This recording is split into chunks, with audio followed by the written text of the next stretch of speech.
Hello fellow members of the Midnight Society, welcome to a special episode where I will be going back to Season 1 and ranking each episode from worst to best. Submitted for the approval of the Midnight Society, I call this The Tale of Clowns and Hounds. Season 1 has 13 episodes, and to end things on a high, I'll be going from worst to best. These are only my opinions on these episodes, and if you feel differently about them, that's awesome. We all like what we like. Feel free to let me know your order from worst to best in the comments. I did a poll on both YouTube and Facebook for the best and worst episodes of the season, and I'll be posting those results near the end of the video. Okay, let's kick it off with my worst episode of Season 1. The Tale of the Hungry Hounds. Kristen's tale about a girl who is not allowed near horses because when her aunt was her age, and played by the same actress, she was killed in an accident involving a horse and a fox, which results in her not feeding some hounds that would later attack an idiot who wouldn't even die from the attack, but from a heart attack due to his fear of the dogs. Look, it's not my most hated episode of the whole series, but it's bad. Nonsense. While the acting is decent enough, the nonsensical backstory to the haunting and the lack of anything scary happening, or just anything happening, really bring it down. Nothing about what happened in the story make any sense. When Pam is possessed by Dora, her driving goal is to feed the hounds. Why? You died trying to catch a fox you let loose before a fox hunt. The hounds don't even factor into it. They could, but they do not. If she was supposed to feed the hounds to make them more docile, say, for the fox hunt, but forgot, and then when the hounds got released, they went berserk while, she was out trying to free the fox, resulting in her death, then that would make sense. Maybe her spirit is caught in a loop of the hounds constantly chasing her down and causing her horse to throw her, and by getting Pam to feed the hounds, it breaks the cycle. That would also, allow the ending to make sense. In the episode, after the hounds are fed, Pam's mother suddenly allows her near horses again, but it makes no sense. Right? Pam still died from a fox spooking a horse. Feeding the hounds doesn't change that, but if everything was connected, it might. I don't want to discuss it. Also, if you're telling a story about hounds that are so hungry they'll attack anyone, maybe don't get the cutest litter of pound puppies to play your killer dogs. Anyway, moving on to an episode that I like only slightly more than this one. The Tale of the Lonely Ghost. Now, I know I'm in the minority on this David story. A lot of people are fond of this episode, but I just can't get into it because, again, like the Tale of the Hungry Hounds, the backstory to the ghost is just so ridiculous that it takes me out of it. Oh, that and nothing happens. If we are to believe the story about the ghost, she was sent to her grandmother's house so her mother could go take care of her sick father. Apparently, in typical Are You Afraid of the Dark fashion, the mother's parents were also divorced. Anyway, it seems that the mother forced her mute daughter to walk to her grandmother's house and took off before her daughter got there. Oh, also, she didn't tell the grandmother to expect her or have her pick the girl up. The girl never made it, having been intercepted by bullies who chased her back to her house, did some criminal trespassing, and locked the little girl in her room where she died because the door apparently locked from the outside, and the windows that exist in the room in the present must not have back then because how the f*** else would she not have been able to get out of the room? Honestly, it sounds like Nanny killed her little girl and then made this story up to cover it up. The episode should have ended with the ghost getting revenge, not a happy mother-daughter reunion.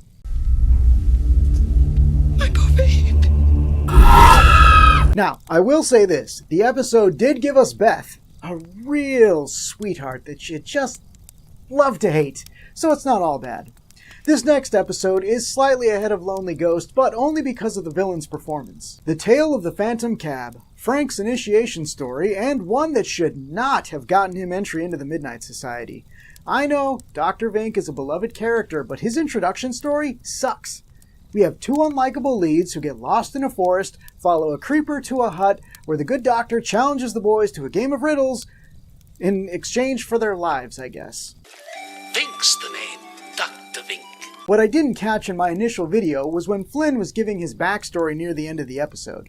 He mentions that he repeats his car accident every night since he died, only now he also takes people that fail the doctor's riddles along for the ride. How many people are getting lost in the woods each night? And when Buzz solves the riddle, Flynn, the taxi, the hut, and Dr. Vink disappear, and Frank says that the phantom cab was never seen again, implying that solving the riddle freed Flynn. That sounds like this was the first time someone solved Vink's riddle, so again, how many people disappeared in those woods? If we're talking at least one victim every night, surely somebody would have reported disappearances in the area and some kind of an investigation would have been launched. Dr. Vink deserved better than this. In fact, the Tale of the Midnight Madness is the Vink intro tale we should have gotten. Speaking of intros that are a bit of a letdown, the next episode was the original pilot that got Nickelodeon to pick up the show. The Tale of the Twisted Claw. Admittedly, I don't hate this David episode, and since it was a pilot, it probably had an even lower budget than the show normally had during regular production, and I think that's what led to my disappointment of it. I like that it takes place on Halloween, and even the retelling of the Monkey's Paw with a twist is fine. But the low budget that led to the Phantom of the Opera bicycle gang, the non-ghostly ghost dog that trips Bostic, and the invisible undead grandpa really just took the wind out of the scary sails.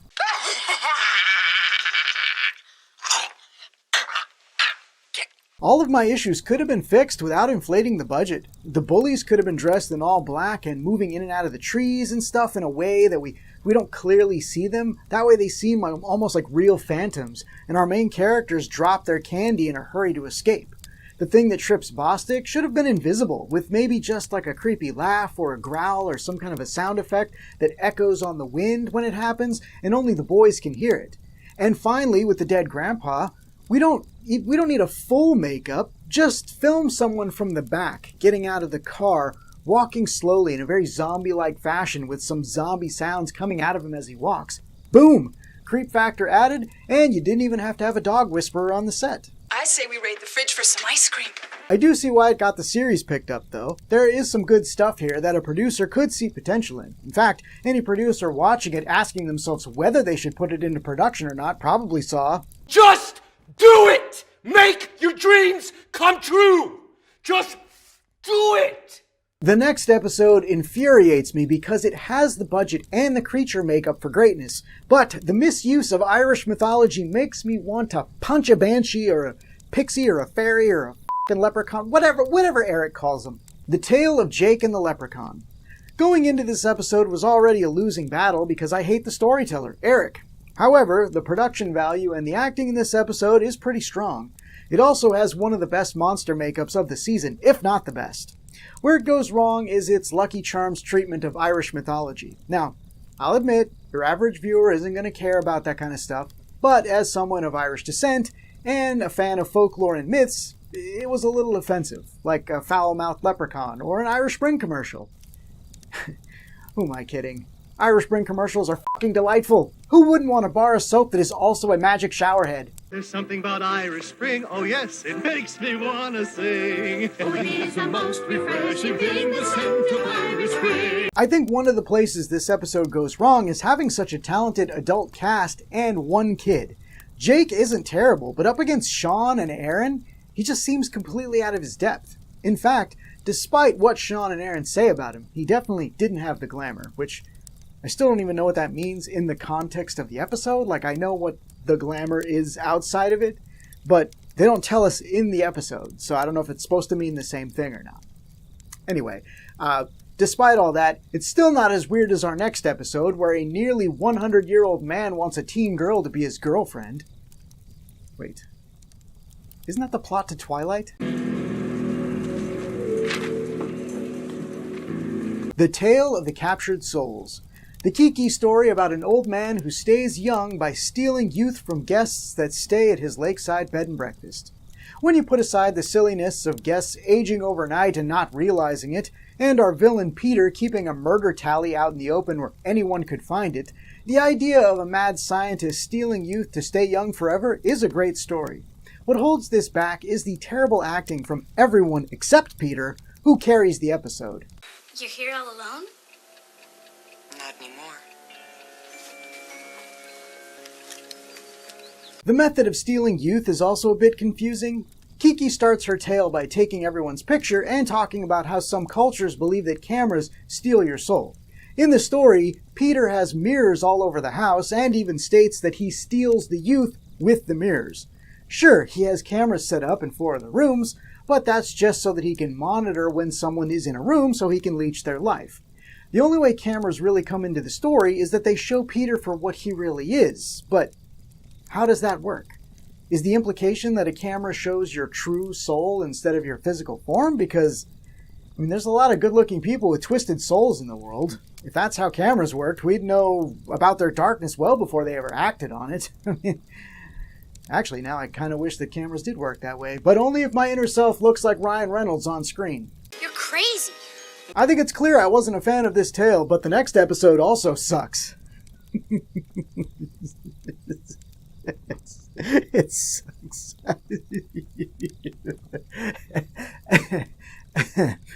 Well, you'll laugh later. The Tale of the Nightly Neighbors. This Betty Ann story about a teen who thinks her new neighbors are vampires annoyed the hell out of me because I hated our main characters. I want to love it. I really do. I love vampires.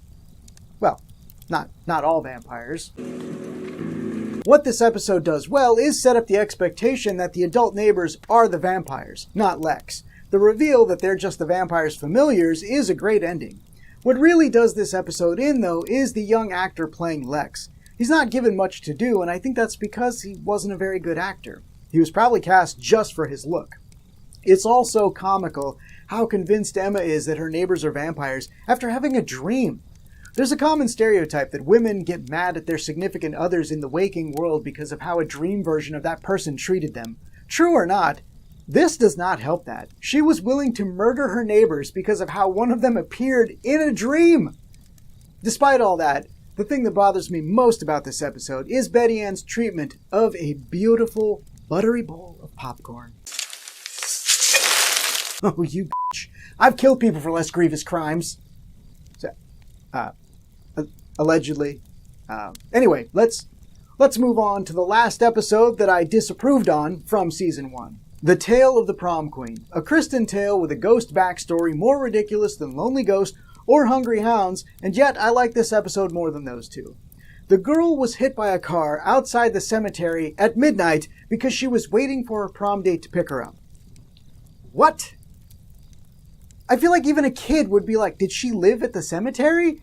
And why was she waiting at midnight? There was no way prom started at midnight. And if your prom date hasn't shown up to pick you up by, I don't know, let's say 9-ish, then it's time to go back to whichever plot in the cemetery you call home because he is not f***ing coming.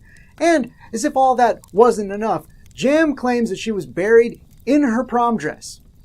No, she was f***ing not. Especially if she was run over by a car in it. Look, I have to stop talking about this. I'm getting way too heated. Do children like some tea? You know what? Thanks, lady. I actually think that will help.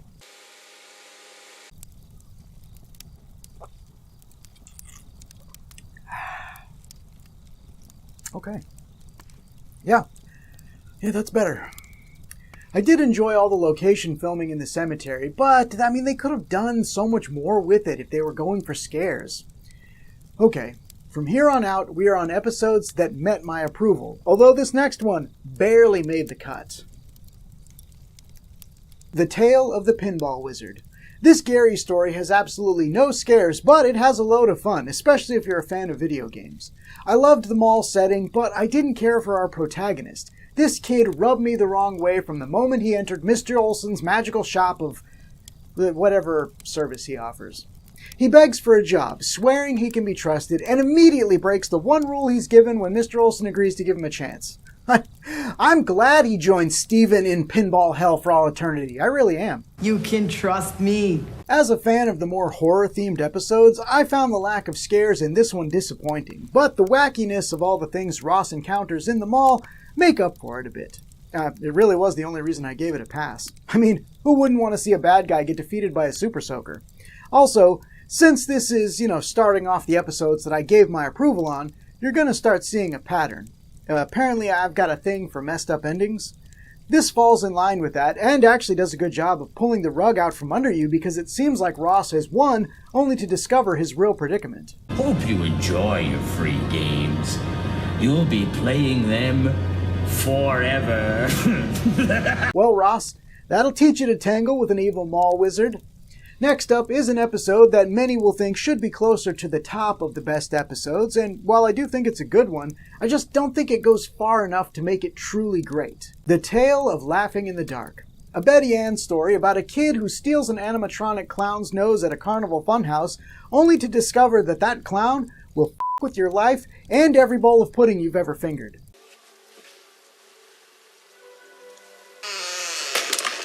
The episode channels Stephen King's It without ever going all the way. It opts for the less is more approach, which I'm usually all for with this show's budget, but just take a look at this. What do you think I am, some kind of clown? What the f***? Now, given, maybe that shot of the clown is so shocking because we only get a brief glimpse of it, but it is sinister, and I wish we could have seen it at least once more. Most of the taunting is done in subtle ways, like the menacing phone call, or the balloon under the door, and the bowl of cigars in the microwave, but I think a direct exchange between Josh and Zebo would have sent this episode over the top, especially if he looked like he did in that mirror reflection. Smells a little foul to me. While this tale doesn't have a truly dark ending, the clown gets away with it. And I like that. I do have a couple of minor issues with the episode. Some of the acting is a little bit weak, and leave chocolate pudding alone! Betty Ann, what is it with you and pudding and popcorn? God. Also, stop selling cigars to children. Only someone with no morals would do such a thing. Oh, speaking of which, our next episode features just such a guy. The Tale of the Super Specs. A Gary tale featuring glasses with a magical hex on them that allows our main character to see into an alternate dimension. Not only does this introduce us to Gary's favorite character, and perhaps the greatest/worst salesman of all time, Sardo, but it features a really messed up ending. Well, depending on which dimension you're from. Very nice. It's a great Twilight Zone-esque story that is held back just a little bit by the show's low budget. I'm sure the black spandex was effective on kids at the time, but I just wish there could have been more to the shots when looking through the glasses to make this eerie. My biggest problem with the episode was the silly f***ing music that plays whenever the glasses are around.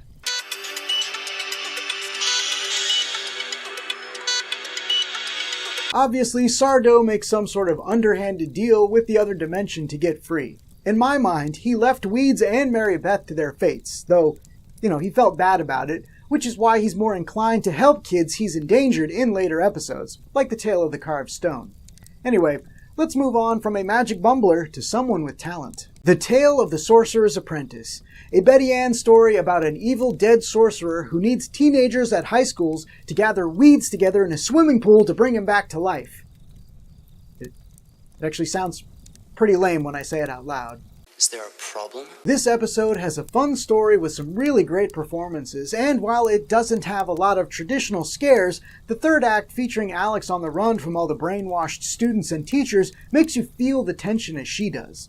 I wish we had gotten just a bit more with Goth himself, because in the end he's rather ineffectual. The story does have a happy ending, but it also reveals Dr. Oliver as Goth's secret apprentice, who has plenty more opportunities to bring her master back to life.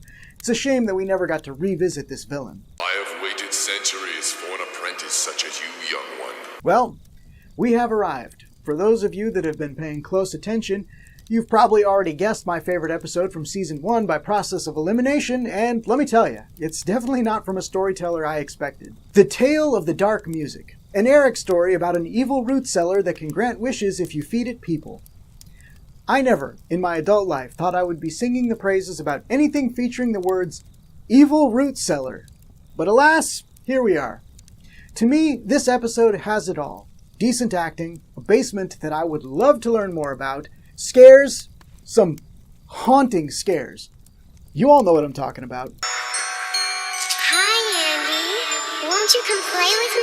And a dark ending that is, slightly undercut by Eric after it ends. And look, I understand why. It's a kid's show. You can't imply that Andy killed his sister. But damn, would that have been a savage ending.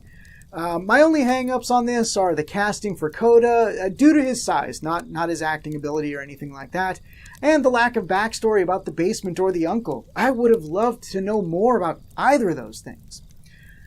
What can I say, Eric? If you're going to go out on top. Don't give me no lip So, those were my Season 1 episode rankings, but now it's time to know what you all thought. I'm not going to go through every episode, but I am going to list the top 3 episodes and the bottom 3 episodes based on the polls I ran on both Facebook and YouTube. Let's start at the bottom again. I don't think it'll surprise anyone to know that the majority voted The Tale of the Hungry Hounds as the worst episode of Season 1, taking 37% of the vote. Yeah, with Lex T saying, "It makes no sense and is overly complicated," and Turquoise Star 17 saying, "I feel like the script did more telling than showing." Both very valid statements. Go ahead. Do your worst. The second worst episode of Season 1 was Jake and the Leprechaun with 17% of the vote. Everdream16 said, "It's always one to skip." The third worst episode of Season 1 is a tie. A rather surprising 4-way tie, each with 7%. In no particular order, they are Pinball Wizard, Prom Queen, Laughing in the Dark, and Phantom Cab. Now, 2 of these I'm going to go ahead and eliminate because they are actually 2 of the highest rated episodes on the Best Of poll. Those were Prom Queen and Laughing in the Dark, leaving Pinball Wizard and Phantom Cab to share the number 3 worst spot. So, do with that what you will. Who said that? Let's end this thing on a positive. According to you, the Midnight Society members, the top 3 episodes of Season 1 are, starting in 3rd place, The Tale of the Lonely Ghost with 15% of the vote. A lot of Beth fans out there, I guess. In 2nd place, with 19%, we have The Tale of the Prom Queen. Please just tell me you guys are having a goof. Okay. And your number 1 episode with 32% of the vote is The Tale of Laughing in the Dark. Okay, who bribed everyone with cigars? That is so many cigars. What's the matter? Thank you all for participating in the polls for this video. There were over 400 votes across all the polls on YouTube and Facebook. I really love seeing where everyone falls on these episodes, especially for Season 1, since that's before I started polling everyone for their opinion on each one. If you'd like to see more videos like this for each season, let me know in the comments. If you feel like your favorite or least favorite episode from Season 1 got shafted, drop it in the comments. Until next time, are you afraid of the dark?